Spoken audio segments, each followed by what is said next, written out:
네, 앞서 설명드렸던 불시잡변이 맞는 표현의 불시잡변, 정도전이 썼던 책, 잡전이 아니라 잡변입니다. 약간 제가 헷갈렸었는데요. 그래서 한용우 선생님 책을 찾아보니까 간략하게 이제 정도전에 대해 이야기가 나와 있고, 우리 이제 베스트셀러로 많이 알려진 책이 있죠. 바로 이거 조선왕조 실록, 한 권으로 읽는 조선왕조 실록, 박영규 선생님이 지은 책에서 이제 좀 더 정도전에 대해서 이야기할 거리가 있어서 이 부분을 좀 읽고, 그러니까 브루스 커밍스의 조선시대 쇠퇴기 읽기 전에 잠깐 이제 언급된 정도전에 관련된 부분에 대해서 좀 읽고 넘어가겠습니다. 먼저 한영호 선생님 책에 이제 한 단락 정도 되는데요. 조선 초기의 문화라고 해서 성리학의 발달 섹션에 있는 건데, 조선 왕조의 건국은 귀족 정치를 관료 정치로 바꾸는 사회 혁명을 가져왔고, 이에 따라 귀족 정치를 뒷받침하고 있던 불교를 대신하여 성리학이 지배적인 학문 사상으로 자리 잡았다. 문화혁명이 도래한 것이다. 불교 비판을 앞장선 것은 정도전으로 태조 7년 1398년에 쓴 불시잡변은 동양 최고 수준의 불교 비판서로 이름이 높았다. 이를 계기로 승려의 정치 참여가 봉쇄되고 승려들은 상간의 종교인으로 돌아갔으며 성리학 정치가 활짝 꽃을 피웠다. 이렇게 표현이 되어 있습니다. 정도전은 그러니까 불시잡변이 맞는 표현이겠죠. 검증됐습니다. 한용우 선생님 쓴 다시 찾은 우리 역사에 쓰여진 내용이었고요.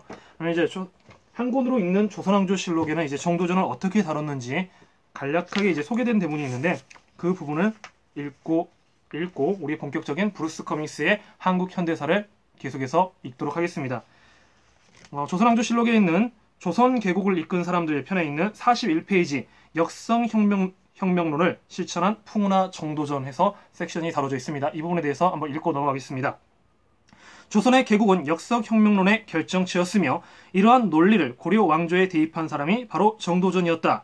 통치자가 민심을 잃었을 때 물리력으로 왕조를 교체할 수 있다는 맹자의 사상을 바탕으로 정도전은 이미 국운이 기울어가던 고려 왕조를 폐하고 성리학 사상을 통치 이념으로 한 새로운 왕조를 꿈꾸었다.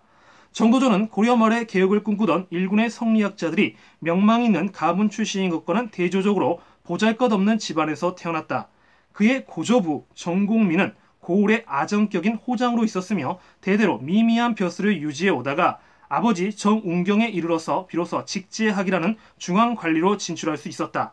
하지만 그의 어머니는 서울 출신의 노비였다.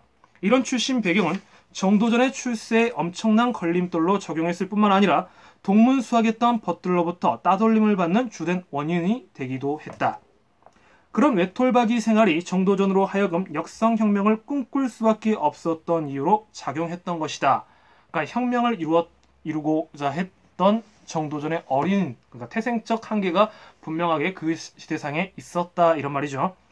정도전은 이성계보다 2년 늦은 1337년에 경북 영주에서 태어났다.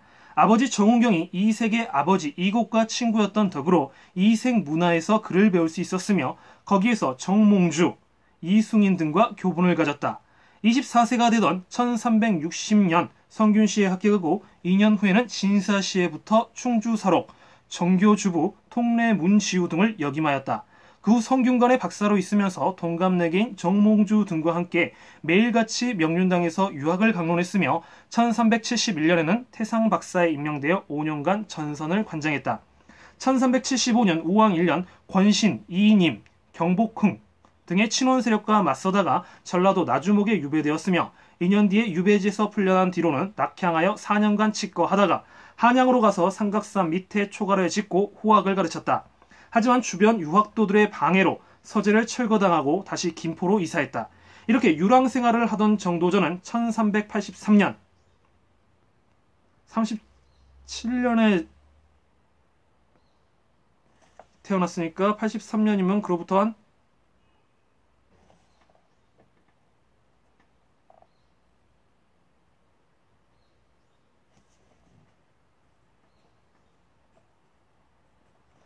47살 정도가 되겠네요. 47살 때 이성계를 찾아간다. 이때 이성계는 나아추 부대를 격퇴시킨 후 각종 전쟁의 승리를 거듭하며 고려 영웅으로 떠오르고 있었으며 고려 변방 동북면의 도지사를 맡고 있었다. 이성계와 인연을 맺은 정도전은 이성계의 청고로 성균관 대사성에 오른다. 이후 1388년 이성계가 위화도 회군에 성공하자 밀직부사로 승진하여 조준 등과 함께 전제 개혁안을 건의하고 조민수 등 구세력을 제거하여 이성계가 조정을 장악하도록 도와준다. 그리고 이듬해 정몽주 등과 함께 우왕의 아들 창왕을 패하고 공양왕을 옹립하여 좌명공신에 봉해지고 1391년 상군 도총재부 우군 총재사가 되어 병권을 장악한다. 그러나 다음해 봄 이성계가 사냥 중에 낙마하여 병상에 누워있는 동안 정몽주, 김진양 등을 탄핵을 받아 또다시 유배 생활을 하게 된다. 이때 정몽주 등이 그를 탄핵한 주된 이유는 가풍이 부정하고 가계가 불명확하다는 것이었다. 그러나 정도전을 탄핵한 실제 목적은 이성계를 제거하기 위한 것이었다. 이러한 정몽주 일파의 정치적 공략의 위기감을 느낀 이방원은 급기야 정몽주를 살해하는 등의 극단적인 조치를 당한다. 그러니까 이방원이 정몽주를 살해하는 그 배경이 됐던 게 바로 정도전을 유배 보내고 이성계를 제거하려는 사전에 그들의 움직임을 발각했기 때문이라는 것을 이 대목을 통해서 우리는 알 수 있었네요. 선주교에서 정몽주를 철퇴로 내리찍으면 그 전에 이제 이방원이 보냈던 유명한 시가 있었죠. 하여가가 있었고 그의 담내로 정몽주의 단신가. 하여가 같은 경우 이거죠. 이런들 어떠하며 저런들 어떠하리. 만수상 드렁치고 우리도 이같이 얽혀져 100년까지 누리소세. 그러자 정몽주가 단신가로 이 몸이 죽고 죽어 100번 고쳐주고 백골이 진토되어 님이라도 있고 없고 임양한 일평당심 가실 줄이 있으랴. 이런 식으로 해서 다루었던 것이 단신가였죠. 여하튼 이런 거 우리가 너무나 잘 알고 있는 그런 일화가 여기서 이루어졌었네요. 이 역사가. 그 다음에 이방원에 의해 정몽주가 격살당하자 정도전은 유배지에서 풀려나와 그해 7월에 조준, 남은 등 50여명과 함께 이성계를 왕으로 추대하여 마침내 조선을 개국하였다. 조선의 개국은 정도전의 역성혁명론의 실천임과 동시에 그가 염원하던 유교적 왕도 정치의 실습장이었다. 정도전은 꿈에도 그리던 새 왕조 주창에 성공하자 성리학적 이념에 바탕을 둔 왕도 정치의 실현을 위해 매진했다. 우선 조선 경국전을 편찬해 새로운 법제도의 틀을 닦았으며 도읍을 옮겨 새 왕조의 면모를 높였고 경제 문감을 저술하여 재상, 대간, 수령, 문갈의 직책을 확립했다. 또한 명예, 공물 요구가 거세지자 요동정보를 계획하고 군량미 확보, 진법 훈련, 사병 혁파 등을 적극 추진해 병권 집중 운동을 펼쳐나갔다. 이러한 하부 조직에 대한 개혁 작업뿐 아니라 경제 문감 별집을 저술해 왕이 나아갈 길을 밝혔으며 불시잡변을 저술하여 숭유 억불 정책의 이론적 기초를 확립했다. 그러나 정도전의 이 같은 노력은 사병 혁파의 위기를 느낀 이방원의 무력 동원으로 중도에 좌절되고 만다. 정도전의 세력이 날로 강성해지자 이방원은 자신들의 형제들과 힘을 합쳐 그를 제거해버렸던 것이다. 정도전은 어린 세자 방석을 교육시켜 재상이 중심이 되는 왕도 정치의 실현을 꿈꿨지만 왕권과 자신의 입지가 약화되는 것을 두려워한 이방원은 사병을 이끌고 내습하여 그를 살해하고 더불어 세자 방석도 죽여버렸다. 이때가 1398년으로 정도전의 나이 62세였다. 그러니까 어떻게 보면 아까 46 정도, 47이죠. 47 정도의 이성계를 만나서 자신의 혁명적 그림을 그렸고 마침내 그 꿈을 이루었음에도 불구하고 62세의 나이가 됐을 때 이방원의 철퇴 아래 목숨을 잃게 되는 운명을 지녔던 거였죠. 엄청난 풍운하였다라는 표현이 어찌 보면 맞는 것도 같습니다. 정도전은 자신을 한나라의 장량에 비유하며 조선의 개국에 자신의 공이 가장 컸음을 공공연하게 자랑하곤 했다. 그리고 한고조 유방이 장량을 이용한 것이 아니라 장량이 한고조를 이용해 한나라를 세웠다고 말하면서 자신이 이성계를 이용해 역성혁명을 조선을 개국했다고 역설하기도 했다. 어떻게 보면 왕가의 입장에서 봤을 때는 굉장히 부담스러운 발언이었겠죠. 이러한 지나친 자부심이 결국 그의 죽음을 자초했는지도 모른다. 하지만 그가 조선에 끼친 영향은 대단한 것이었다. 역성혁명 이론에 입각해 이성계로 하여금 조선을 개국하게 했고 한나라의 근본이 되는 법제를 확립했고 민심을 수습기 위해 천도를 단행했다. 그뿐 아니라 조선의 개국 이념인 유교 사상을 사회 속에서 확립시켰고 재상이 중심이 되는 왕도 정치를 내세워 왕의 바른 길을 가르쳤다. 또한 명예 공물 요구가 지나치자 요동정벌론으로 맞서며 정치적 독립을 실행했고 병권 집중화 운동으로 군권을 안정시켰다. 이렇듯 정치, 경제, 사상, 병법 등 모든 분야에서 두각을 나타내며 조선 개국을 이끌었던 그가 후대에 이르러 오히려 두 왕조를 섬긴 변절자로 또는 단지 처세에 능한 모사가로 인식된 것은 태종의 권력에 집착해서 비롯된 정권 찬탈을 미화시키려는 조선 왕조의 의도적인 매도 때문일 것이다. 그러니까 약간은 역사가는 승자의 역사라고 앞부분에서 말씀드렸듯이 이방원이 집권을 하게 됨으로써 어떻게 보면 이방원의 정적이라고 생각했기 때문에 정도전을 제거한 거 아니겠습니까? 그렇기 때문에 그를 윤리적이거나 아니면 학문적이거나 이것을 좀 깎아내려야 되는 부분이 없지 않아 있었다라는 것이 평가라는 거죠. 그렇기 때문에 약간은 이방원의 유리한 쪽으로 역사가 미화된 부분이 있었다. 하지만 이제 다시 밝혀진 걸 보면 정도전은 그렇게 미화될 만한 다시 말하면 축소될 만한 인물은 아니었다. 조선 개국의 역사적으로 그 팩트로만 봤을 때만 보더라도 조선 개국에 엄청나고 지대한 영향을 끼친 인물이다 정도로만 우리가 알고 넘어가면 될 것 같습니다. 이제 다시 본격적으로 브루스 커밍스의 한국 현대사 마저 읽겠습니다. 페이지는 104페이지고요. 조선시대 쇠퇴기 부분입니다. 네, 준비되셨습니까?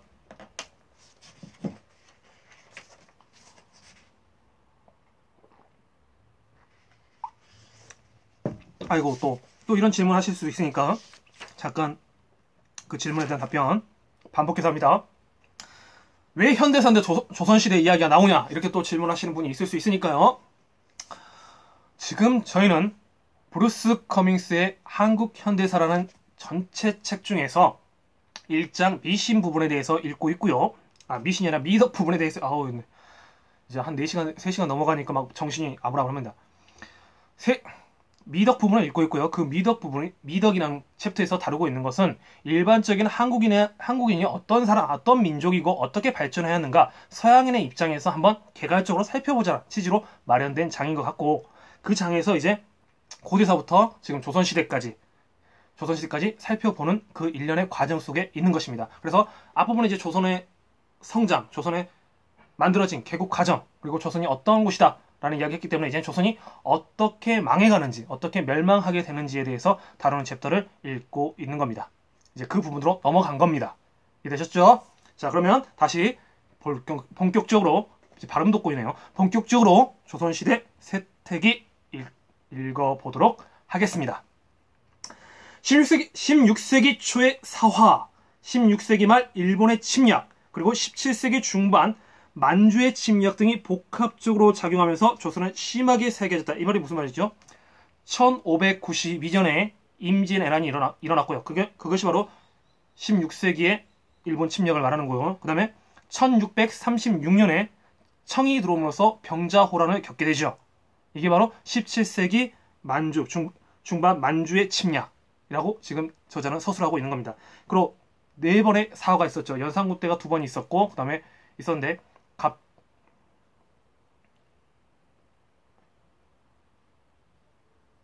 무오사와 갑자사와 김효사와 을사사와 해서 무각기열, 그렇죠? 무오갑자가 연산군 때 일어났고, 김효사가 중종 때 조광조, 그다음에 을사사가 이제 어떻게 보면 외척 내부에서 대윤과 소윤 간에 일어났던 사화. 그래서 수많은 살인들이 반역으로 몰리거나 영모역에서 영모라는 명분으로 처형당했던 그러한 사건들이 이 사화를 이야기하는 거죠. 그러니까 살인들이 화를 입었다라는 말입니다. 그리고 이제 그 다음에 이제 살인들이 본격적으로 정계에 진입하게 되는 거죠. 4번의 사화 끝에. 이러면서 이제 조선은 쇠약해졌고 다시는 15세기의 전성기 수준으로 돌아가지 못했다. 중국에서 만주족이 명왕조를 몰아낸 이 시기에 접어들면서 조선이 중국과 나란히 발전하되 여러가지 독립적인 혁신을 이룩하는 것처럼 보였던 훌륭한 시대는 끝이 났다. 한국 사람들은 영조의 시대를 일본 및 만주의 침략 이후에 르네상스 가운데 하나라고 생각하고 또 어느 정도는 실제로 그러기도 하지만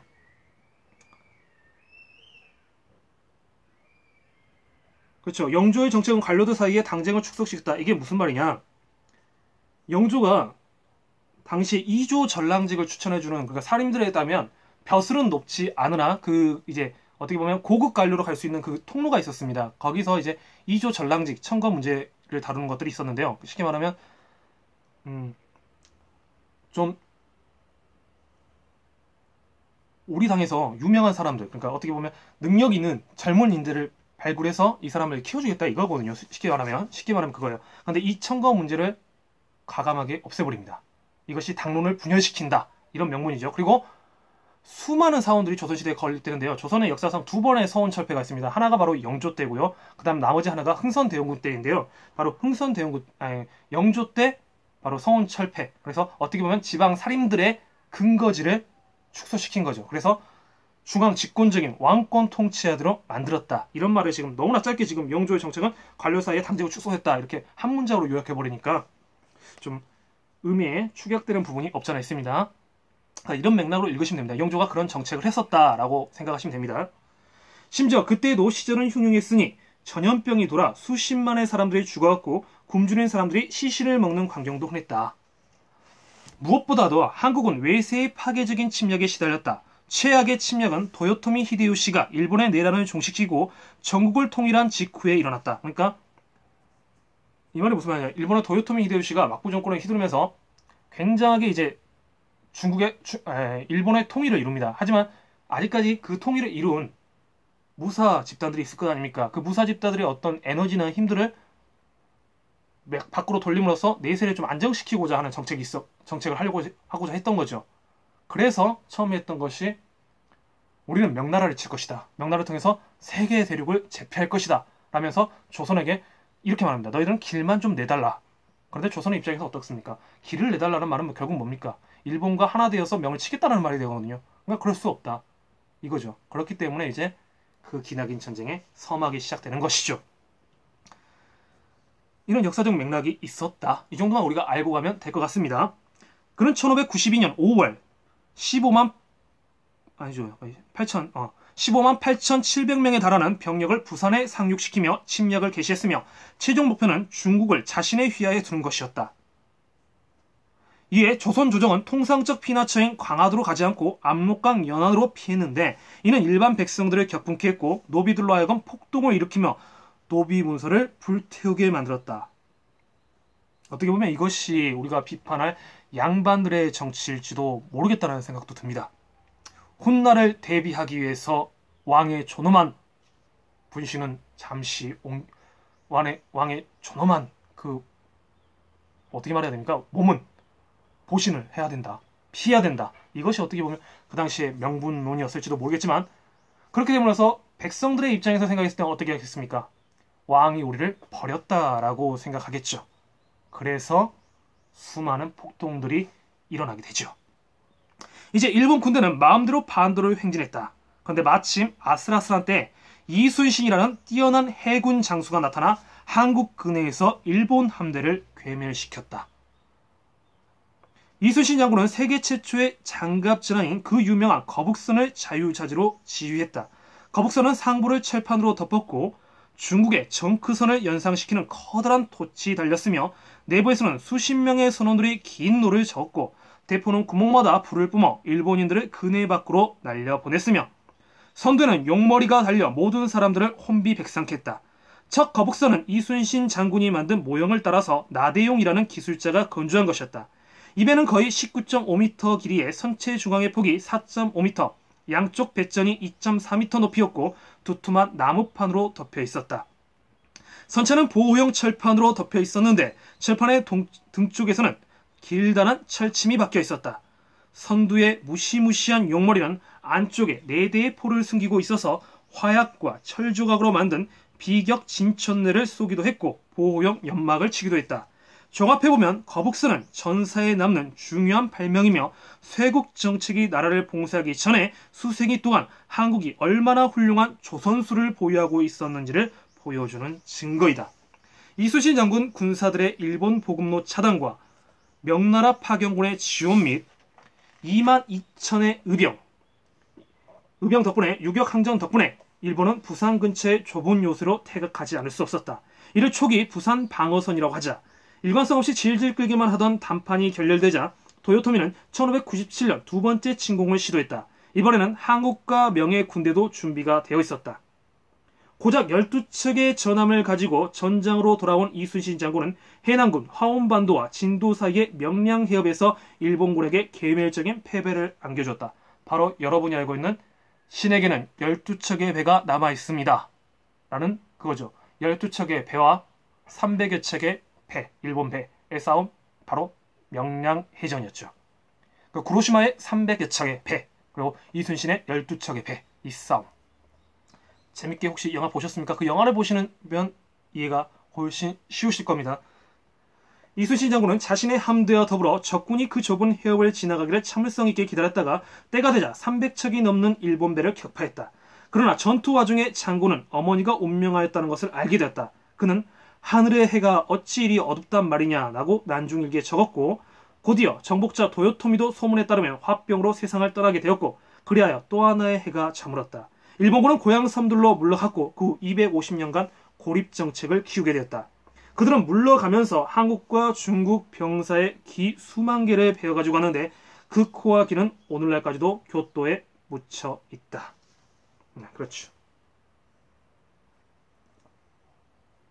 어쩌면 조선과의 250년간의 그 단절이 부분적으로 이제 통상에 개항된 부분도 없잖아 있습니다만은, 이 기나기 세월들을 개하기 때문에 일본 내에서는 그렇기 때문에 자기들도 어떻게 보면 고립을 탈피하기 위해서 좀 더 동아시아에서 일찍 서양에 눈을 뜬 게 아닌가라는 생각도 듭니다. 그러니까 조선과의 수교가 조금만 원활했었더라면, 이런 전쟁이 일어났지만 일어난 후에도 조선이 조금만 더 신경을 쓰고 했었다면, 그러니까 우리가 기본적으로 깔고 있는 정책이 4대 교련 아니겠습니까? 큰 나라에서는 4대 하고 나머지 이제 오랑캐들, 변방에 있는 나라들한테는 교련한다. 그러니까 당근과 채찍을 동시에 주겠다. 뭐 이런 인데, 이런 식의 좀 더 합리적인 방안을 생각했었는데 너무 적대적으로 이제 아예 적국으로 분류되고 더 이상 상종하지 못하다, 이런 처참한 감정적인 체계가 현대사를 시작하기 전에 비극을 불러올 수 있는 계기의 씨앗을 맞는 것이 아닌가. 원인 없는 결과는 없는 법이니까 그렇게 또 생각이 듭니다.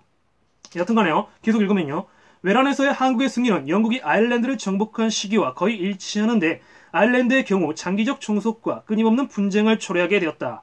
아일랜드와 달리 한국은 전쟁에서 승리했지만 만약 이기지 못했더라면 동아시아 역사를 실질적으로 완전히 재편했을 수도 있는 침략을 저지한 덕분에 혹심한 대가를 치렀다. 이순신은 자신이 거둔 영광의 소식을 듣지 못하고 전쟁이 끝나갈 무렵 적의 유탄을 맞아 전사하고 말았다. 반도는 처절한 싸움 때문에 황폐화되었다. 전 지역에 걸쳐 피난민 행역이 줄을 이었고 기아와 질병이 극성을 부였으며 토지 대장의 광범위한 파괴로 인해 기본적인 계급 관계들이 전복되었다. 어느 정도까지는 이러한 근대 초기의 전쟁이 조선 왕조를 더욱 빨리 몰락의 길로 재촉했을지도 모른다. 일본은 고통이 훨씬 덜했으며 오히려 한 한국 역사가의 말대로 일본 도자기 예술의 엄청난 발전의 도구가 된 많은 한국 장인들을 납치해감으로써 이득을 보았다. 이 전쟁은 확실히 일본인에 대한 지속적인 적대감을 낳았으니 이제 그들은 흔히 난쟁이라는 뜻의 외라고 불리게 되었다. 이거죠. 외의 근원이 되는 말입니다. 말의 어원이 됐죠. 그래서 임진왜란을 다른 말로 도자기 전쟁이다 라고 부르기도 합니다. 그만큼 수많은 장인들이 일본에 납치당한 사건이 있었죠. 일본에 납치를 했죠. 그리고 또 다른 한편으로는 이렇게도 이야기합니다. 호랑이 전쟁이라고도 말합니다. 수많은 호랑이들, 한국산 호랑이들이 많이 잡혀 들어갔죠. 일본의 포수들에 의해서. 그 전쟁 동안에요. 실제로 일제강점기 때도 그랬죠. 일본인들이 호랑이를 너무나 좋아한 나머지, 특히 한국산 호랑이를 너무나 많이 좋아한 나머지 사냥을 했었죠. 여러분이 알고 있는 그 최민식 씨가 나왔던 영화 대호 기억하십니까? 바로 호랑이 사냥을 주제로 다루던 영화였는데요. 바로 그러한 배경의 연속성이라고 보시면 됩니다. 한국산 호랑이에 대한 이야기였죠. 그게.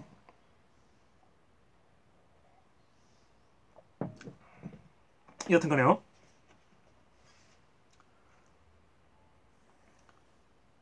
또 한편으로는 중국도 이 전쟁을 계기로 역사가 재편되게 되죠. 청이라는 막강한 세력들이 청을 세운 여진 금천 맞죠? 여진족, 그 여진들이 강성하게 되는 계기가 되고 한쪽으로 명명됐던 명의 쇠퇴의 길을 걷게 되는 그러한 역사적 비유 또 운명을 맞게 됩니다. 그러니까 어떻게 보면 임진왜란 한 번의 그 전쟁이 동아시아의 정계 구도를 완전하게 개편했다. 다만 거기서 적어도 조선은 승리를 거침으로써 일정 정도 좀 더 그 왕조를 유지할 수 있는 기틀은 마련했었다. 하지만 백성들의 삶은 처참하게 파괴됐죠. 실제로 농지 절반 이상이, 한반도 전역의 절반 이상이 황폐화되는, 그래서 사람들은 식량이 없어서 죽은 사람의 시체를 뜯어먹는 그런 광경들을 비일비재 역사서에서는 기록하고 있지요.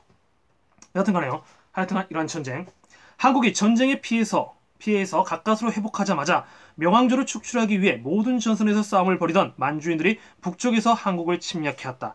1627년과 1637년의 침공으로 만주, 여기 약간 이제 연도상의 차이는 있습니다. 병자호란을 이야기하는 겁니다. 1차와 2차 침입. 만주, 즉 청이라는 한국과 조공국 관계라는 목표를 달성하였지만 청의 침공은 만주국이 쑥밭을 만들어버린 북서 지방을 빼면 일본의 침공보다는 덜 해로웠다. 오히려 더욱 중요한 것은 명예의 멸망이 한국인들에게 재앙이라는 인식이었다.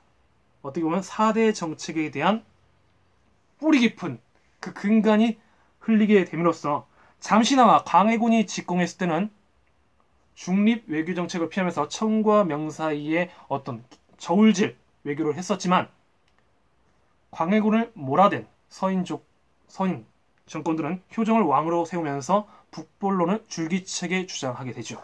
그러면서 어떻게 보면 좀 더 시를 앞당겨 병자호란의 비운을 맛봤는지도 모르겠습니다. 인조 효정, 태정태세 문화세 광해군 다음에 인조죠. 인조 때 그 북본론의 대의명문론을 강화시켰죠. 그리고 효정 때 실제로 그런 군대들을 만들었고, 그리고 나선 정부까지 나갔으니까요. 뭐 이런 역사적인 배경이 있었다. 그래서 광해군 다음에 인조가 집권됐을 때 결국 청의 무자비한 행포로 전쟁은 발생했고, 우리가 알고 있는 삼전도의 굴욕, 땅에다 그 대돌에다가 이마를 3번 찍으며 이제 당신의 군신 관계가 되겠습니다 라는 그런 비극을 맛보게 됩니다. 여하튼 그런 역사적 배경이 있었다는 거죠. 여하튼간에 북방 야망족이 중국을 다스린 것 자체가 문명의 붕괴와 마찬가지였다는 것이다. 곧 한국이야말로 성리학의 마지막 보루이자 진정한 문명이라는 생각이 생겨났다. 한국인은 1704년 명을 추모하는 비밀사당을 지었고 숭명반청, 그러니까 명을 숭배하고 청을 반대한다라는 사대부들이 좋아하는 대구가 되었다 이거죠. 명보단을 이야기하는 것 같아요. 대보단, 명보단. 그 왕조에서 부흥의 시기가 찾아왔고 만약 그 시기가 지속되었더라면 조선은 서양과의 만남을 훨씬 더 잘 준비할 수 있는 상태가 되었을 것이다.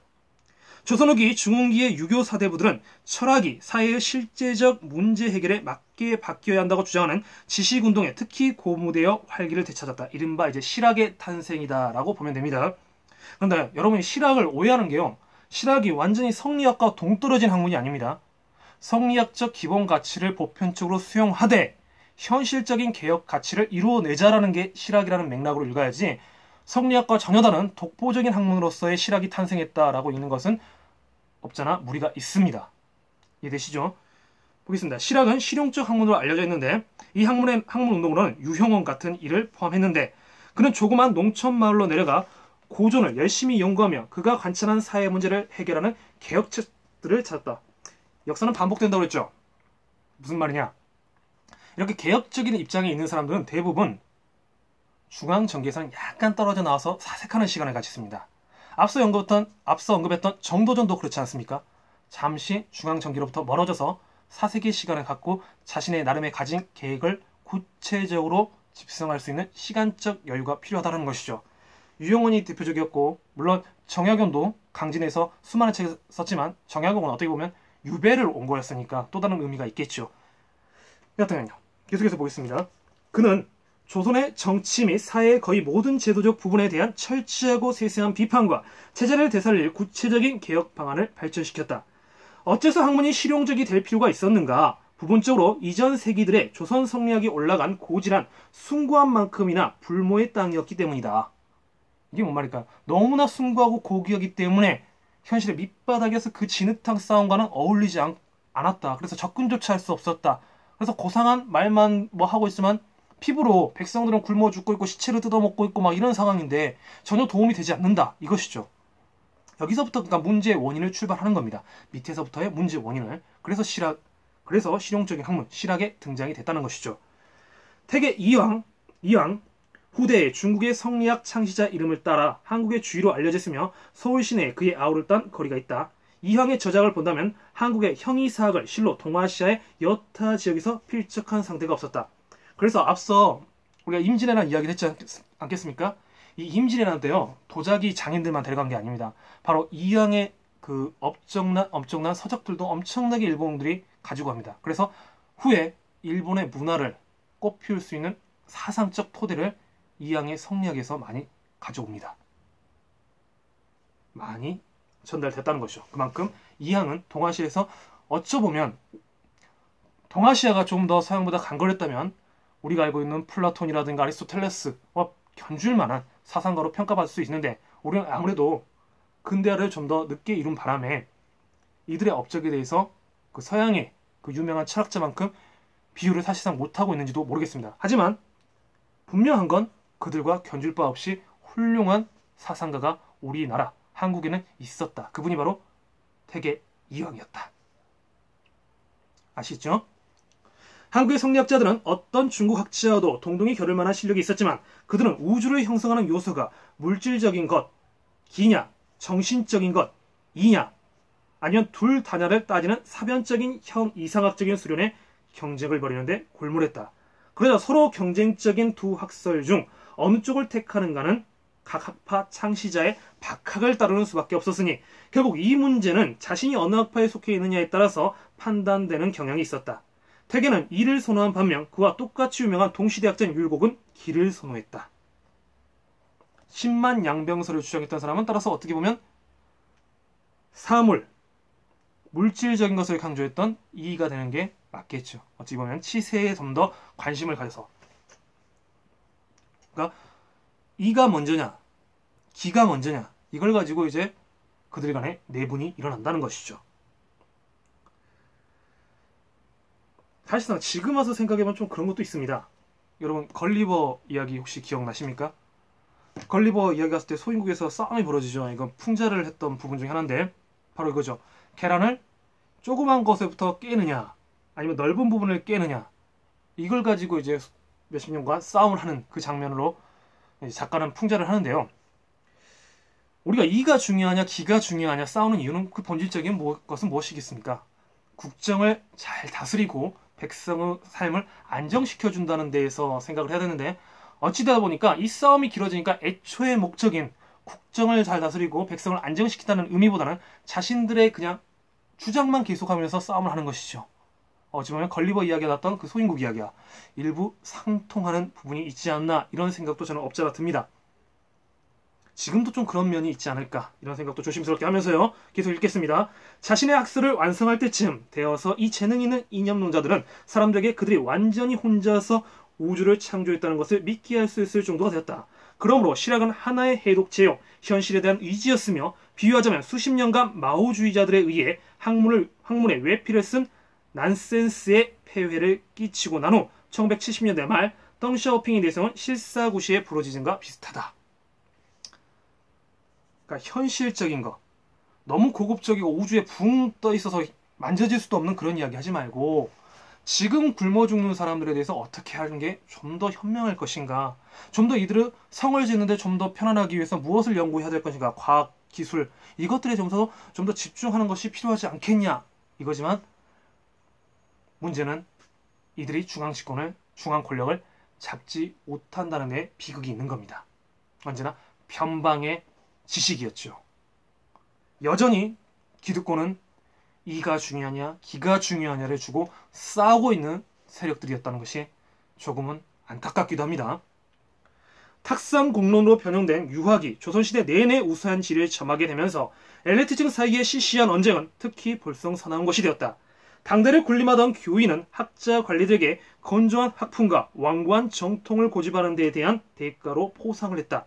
우선 그들은 이러저러한 난해한 철학 논쟁에 마음을 바쳐야 했고 그런 연후에만 국가의 실질적 문제들이 질서가 잡힐 수 있다는 것이었다.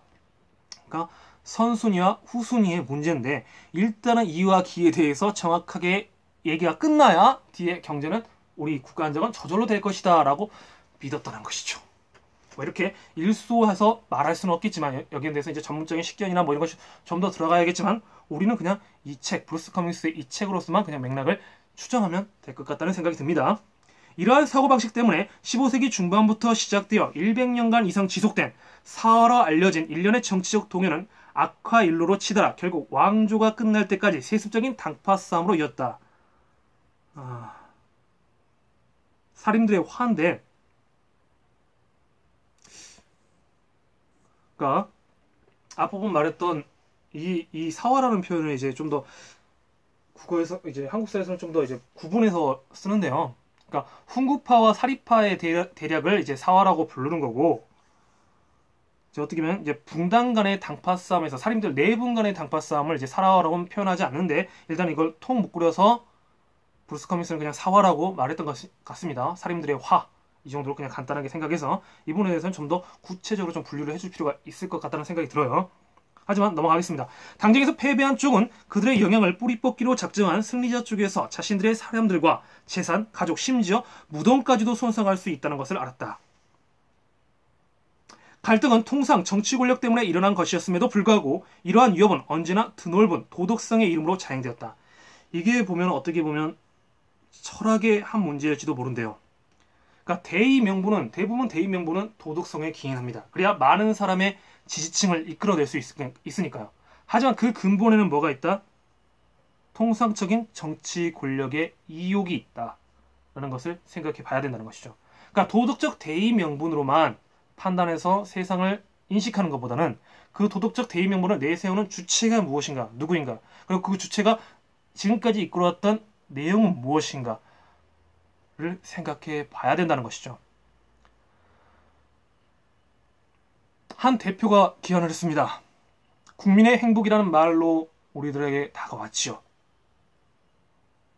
현 정권의 대표도 국민의 행복을 말했습니다.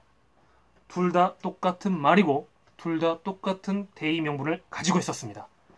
하지만 우리는 그 발언만 가지고 판단해서는 안 될 것 같다는 생각도 없잖아 있습니다. 왜 그럴까요? 그들이 주강 동안 누가 무슨 내용을 했는지를 생각해 봐야 되겠죠.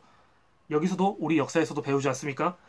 갈등은 통상 정치 권력 때문에 일어난 것이었음에도 불구하고 명분은 항상 도덕성에 의존한다.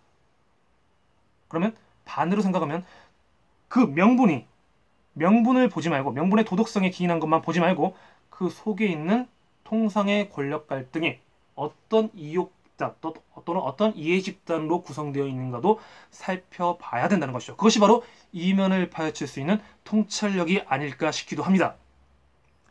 왕조 후기에 접어들면서 이념적 올바름에 관한 관심은 좀 더 세속적인 파벌 다툼에도 영향을 줌으로써 중앙 권력을 쇠약하게 만들었다.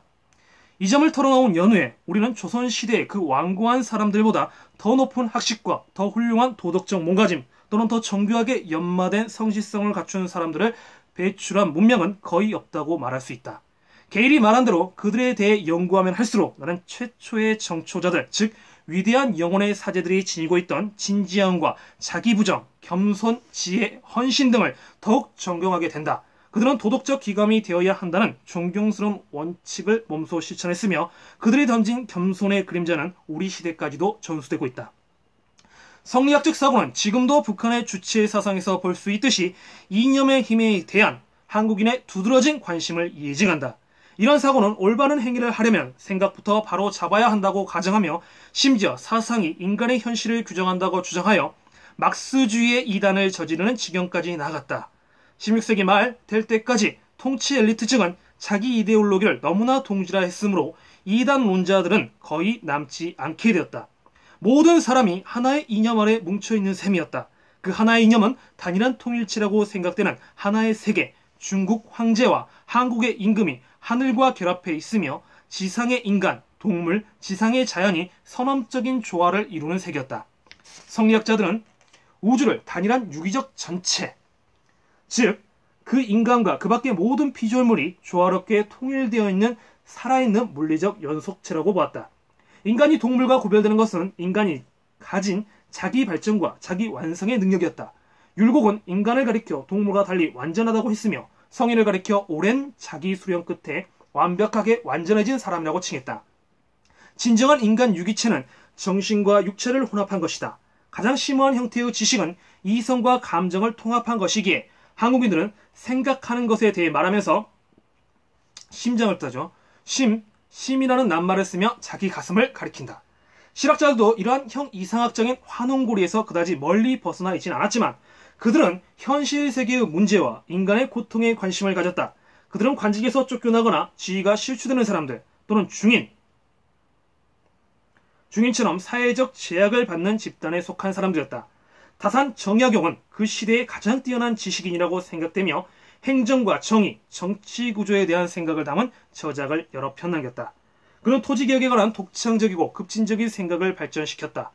이수관 같은 다른 학자들은 중국을 여행하고 돌아오면서 당시 베이징에 퍼져있던 서구 학문을 가져왔고 이익은 과구록이라는 제목의 개혁적인 논문을 썼다. 그러니까 위정자들 중에서 그냥 이상적인 이론만 가지고 왈가왈부하는 세력만 있는 것이 아니라 개혁적인 성향을 갖는 실학 집단들도 있었다. 그리고 그들은 우리 역사에서 기록되어 있고 지금도 존중받을 가치가 있다라는 맥락으로 읽으면 될 것 같습니다. 네, 계속해서 상업적 발효 있는데요. 상업적 발효부터 이제 결론까지 얼마 남지 않았습니다. 그래도 시간이 너무 지체되다 보니까 오늘은 여기까지만 하고요. 내일 이어서 상업적 발효와 결론을 읽음으로써 1장 미덕 부분을 마치고 2장 이익 부분 1860년부터 1904년 사이에 있었던 한국 사회 문제, 근대사 문제를 이제 일제강점기가 되기 전에 구한말은 이제 어떠한 과정을 거쳤는지에 대해서 한번 여러분과 또 읽으면서 이야기를 나눴으면 좋겠습니다.